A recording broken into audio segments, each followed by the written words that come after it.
بسم اللہ الرحمن الرحیم ایاک نعبد و ایاک نستعین۔ میرے پاکستانیوں، میں ابھی رات کے تقریباً 12 بجنے لگے ہیں، تو میں آپ کے سامنے صرف مختصر بات کرنا چاہتا ہوں، اور وہ بات ہے یہ جو سارا توشہ خانہ کا ڈرامہ چل رہا ہے۔ تو میں یہ واضح کر دوں کہ یہ ضروری آپ کا سمجھنا ہے کہ یہ توشہ خانہ یہ ہے کیا۔ یہ توشہ خانہ 70 سال سے ایک ہی قانون بنا ہوا ہے توشہ خانہ کا، جو جس کو بھی تحفے ملتے ہیں 70 سال سے، چاہے prime minister, president, minister, army chief, وہ ساروں کا ایک ہی قانون ہے۔ اسی قانون کے مطابق جو بھی توشہ خانہ سے میں نے چیزیں لی، اس قانون کے مطابق چلا۔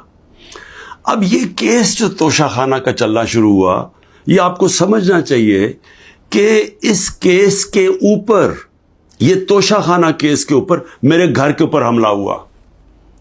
4 دن پہلے پولیس پہنچ گئی کہ جی آپ نے وہ توشہ خانہ کا ایک میجسٹریٹ کے سامنے کیس سننے جانا ہے۔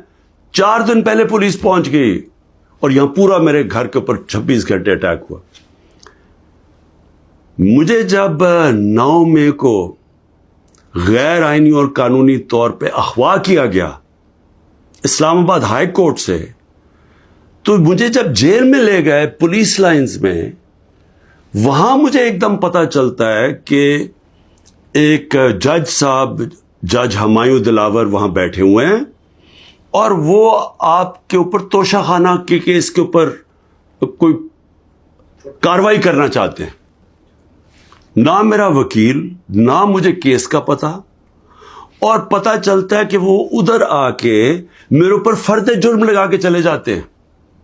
فرد جرم لگا سکتے ہی نہیں جب تک کہ میرے اوپر، جب تک مجھے پوری طرح بتایا نہ جائے کہ وہ ہے کیا، میرے سامنے فرد جرم لگتا ہے یا میرے وکیل کے سامنے۔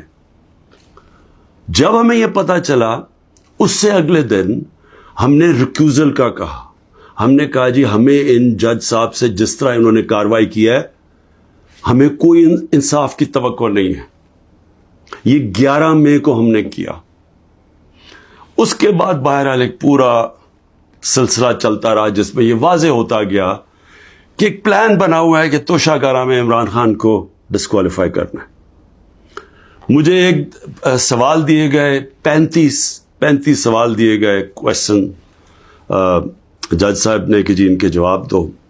محرم کی چھٹیاں بھی تھی، خیر ہم نے بڑا زور لگا کے اس کا جواب تیار کیا۔ میں نے کوئی 1 گھنٹہ عدالت میں کھڑے ہو کے کل سارے سوالوں کا جواب دیا۔ انہوں نے 2 کوئی گواہ رکھے ہوئے تھے، سرکاری گواہ۔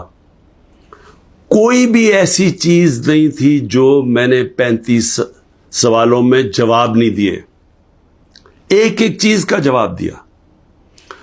اور ایک جگہ جو یہ بات کدھر پھنس رہی تھی جی، کہ آپ نے جی یہاں توشہ خانہ نہیں لکھا، یعنی ہم نے سارے پیسے سب ڈکلیئرڈ تھے، جتنے توشہ خانہ کے پیسے تھے بینک میں ڈکلیئرڈ تھے، وہ سارے میرے الیکشن کمیشن کے سامنے ڈکلیئرڈ تھے، وہ میں جو ایف بی آر تھی اس کے سامنے ڈکلیئرڈ تھی، ویلتھ ٹیکس میں ڈکلیئرڈ تھا، سب کچھ ڈکلیئرڈ ہے۔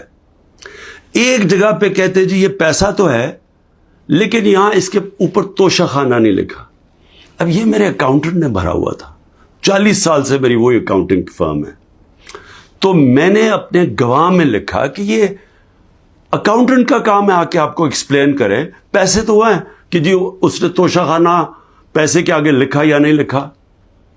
حالانکہ وہ اکاؤنٹنٹ کلیئر ہے کہ قانونی طور پہ اس نے ٹھیک کیا۔ اب وہ اکاؤنٹنٹ نے آنا تھا۔ آج پتہ چلتا ہے جج صاحب کہتے ہیں جی 1 گھنٹے میں گواہ کو پروڈیوس کرو۔ گواہ راستے میں ہوتا ہے، کہتے اب ہم نے کینسل کر دیا، اب کوئی گواہ آپ سامنے نہیں لا سکتے۔ میں یہ سوال پوچھتا، یہ کوئی ملٹری ٹرائل ہو رہا ہے، میرا رائٹ، میرا حق ہے فیئر ٹرائل کے لیے، یعنی ایک دم گواہ کینسل کر دیے۔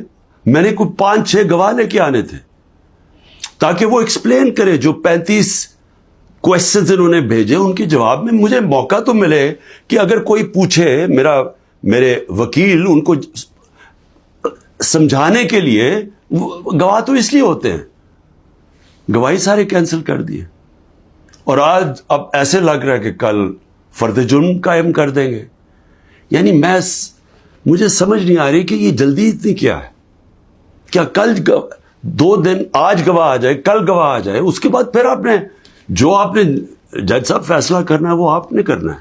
لیکن مجھے تو موقع ملے کہ ہر دنیا میں ایک موقع ملتا ہے انسان کو فیئر ٹرائل کا، وہ مجھے موقع دینا چاہیے.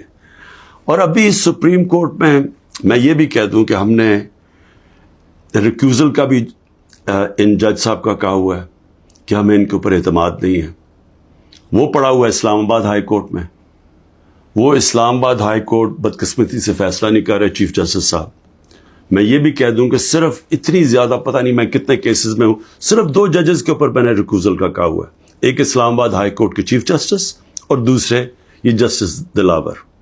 یہ میرا رائٹ ہے کہ اگر میں سمجھ رہا ہوں مجھے انصاف نہیں مل رہا تو میرا یہ حق ہے کہ میں ان کو ریکیوز کرواؤں، ان کو کہوں کہ کسی اور کو بھیج دے. اب وہاں بھی فیصلہ نہیں ہو رہا اسلام آباد ہائی کورٹ میں.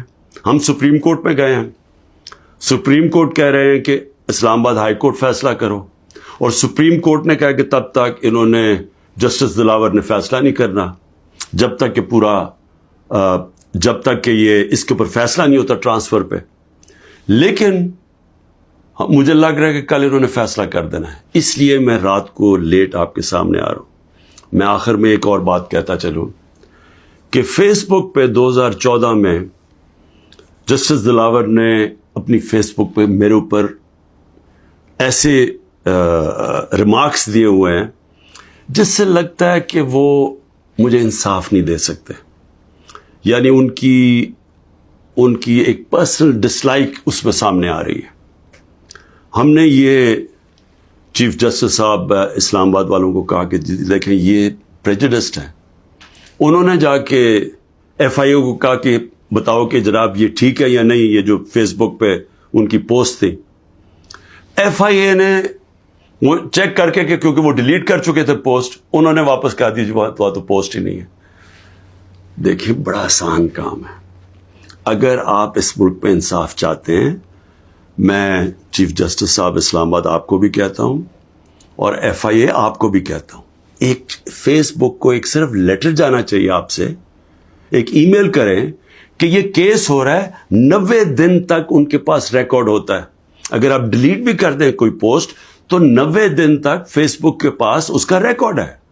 صرف ایک ای میل کی ضرورت ہے، پتہ چلوا لیں کہ کیا انہوں نے جو واقعی انہوں نے پوسٹ کی تھی یا انہوں نے نہیں کی تھی. آدھے گھنٹے میں سارا اس کا پتہ چل جائے گا کہ کیا جسٹس دلاور نے واقعی وہ میرے اوپر جو بڑی ان کا مائنڈ شو کرتا ہے کہ وہ شاید میرے سے انصاف نہ کر سکے، وہ پوسٹ میں ریفلیکٹڈ ہے. پتہ چل جائے گا کہ ہے یا نہیں ہے.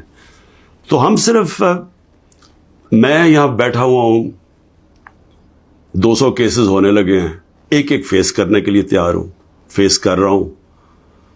پچھلے 2 مہینے میں 350 عدالت میں کیسز کے اندر میری پیشی ہو چکی ہے. 350، یہ بھی ریکارڈ ہے. میں آگے بھی تیار بیٹھا ہوں، لیکن صرف یہ چاہتا ہوں کہ انصاف ملے.